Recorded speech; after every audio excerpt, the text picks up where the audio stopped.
Forumi për ndryshime në arsim ka raportuar për një avancim të kundërligjshëm në Universitetin e Tetovës, bazuar në raportin e Inspektoratit Shtetëror të Arsimit.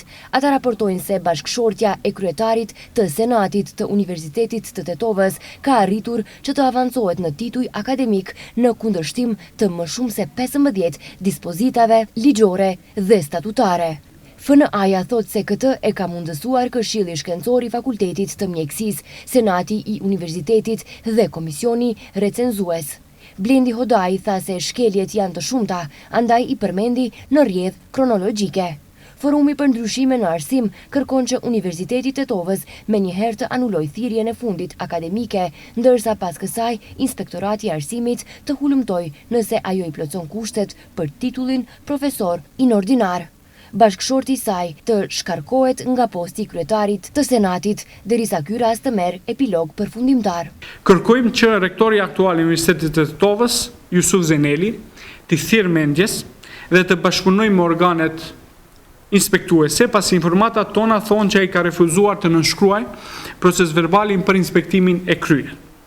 Zeneli gjithashtu të mbaj përgjegjësi që gjithë ky zinxhir shkeljeve ligjore ka ndodhur pikërisht në kohën kur ai udhëheq me universitetin.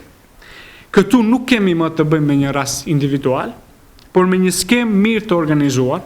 Përpos shkeljeve të ligjit për arsimin e lartë, Forumi për ndryshime në arsim i bën thirrje dhe prokurorisë publike të hetojë shkelje të mundshme penale, si keqpërimi i detyrës zyrtare, potencialisht falsifikim të dokumenteve, si dhe konflikt të interesit. Dekani i Fakultetit të Mjekësisë në UT, Nevzat Elezi, ka falenderuar mediat siç tha për mundësinë për të përgënjeshtruar pohimet e forumit për ndryshime në arsim. Ai pranoi se procedura është në vijim e sipër, një procedurë që ende nuk ka mbaruar.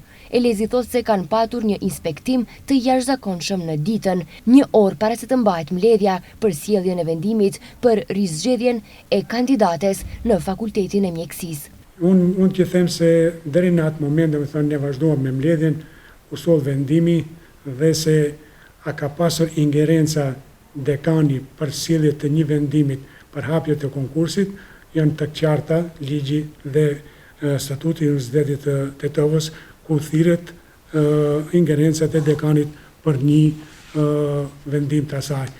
Mos harrojmë të flasim këtu se bisedohet për zgjedhje rizgjedhje, jo punësim, zgjedhje të kandidatës, e cila është e rregullt e pranuar në Universitetin e Tetovës. Mbas të ligjit, dekani është i detyrueshëm që brenda 6 muaj deri në 7 muaj para se të skadon afati i zgjedhjes rizgjedhjes të hap konkurs. Në bazë të ligjit dhe statutit dhe ligjit ekzistues të 2018 dhe statutit të Universitetit të Tetovës, dekani sjell vendim. Kujtojmë se kjo nuk është hera e parë që FNA-ja publikon parregullsi nga Universiteti i Tetovës. Ata në disa raste kanë raportuar për shkelje të ndryshme. Ndryshe FNA vazhdimisht monitoron, raporton dhe publikon parregullsitë në arsimin e lartë dhe nëpër universitetet në vend.